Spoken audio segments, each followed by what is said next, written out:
გერმანიის ელჩი პიტერ ფიშერი სოციალურ ქსელში ავრცელებს განცხადებას ქვეყანაში მიმდინარე მოვლენებთან დაკავშირებით. მან პლატფორმა X-ზე გამოაქვეყნა პოსტი და დაწერა, რომ საერთაშორისო სამართლის მიხედვით საქართველომ რეაგირება უნდა იქონიოს იმ შეშფოთებაზე, რომელსაც ევროპა გამოხატავს ადამიანის უფლებების დარღვევებთან დაკავშირებით. ის აცხადებს, რომ ამ საკითხებთან დაკავშირებით შეშფოთება არის ლეგიტიმური და ყველა სახელმწიფოს უნდა ჰქონდეს მსგავსი რეაქცია და ეს არ არის მხოლოდ და მხოლოდ შიდა საკითხი.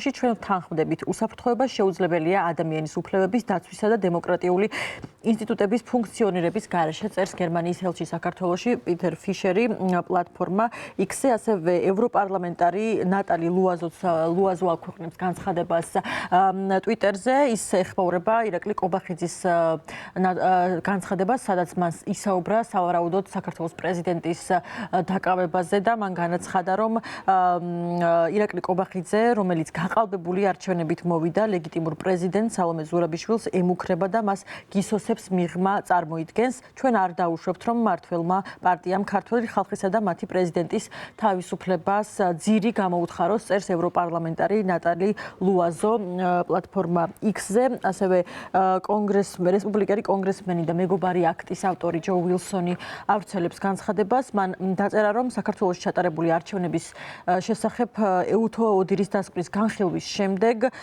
იმეორებს კვლავ იმას, რომ რაც მანამდე თქვა, რომ ქართული ოცნების დე-ფაქტო ხელისუფლება არალეგიტიმურია.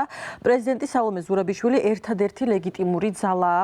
ნებისმიერი მთავრობა თავისუფალი და სამართლიანი არჩევნების გზით უნდა ჩამოყალიბდეს, აცხადებს კონგრესმენი ჯო უილსონი. ასევე გაფართოების საკითხებში ევროკომისარი მარტა კოსი ავრცელებს განცხადებას.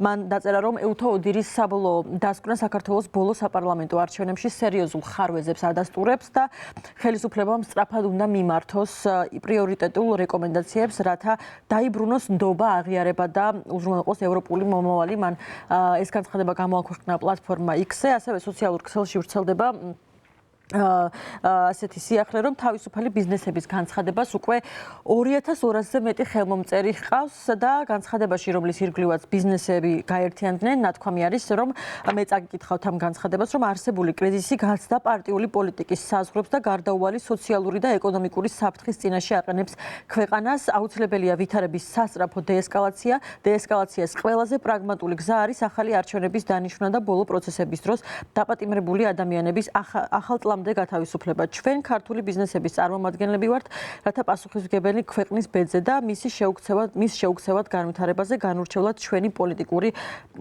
პრეფერენციებისა და მათ ხელი მოაწერეს ამ განცხადებას. დრო და დრო, როგორც ვრცელდება ინფორმაცია, ამ განცხადებას კიდევ არაერთი ბიზნესი უერთდება და შემდეგ უკვე სოციალურ ქსელში ხდება ამის შესახებ ცნობილი.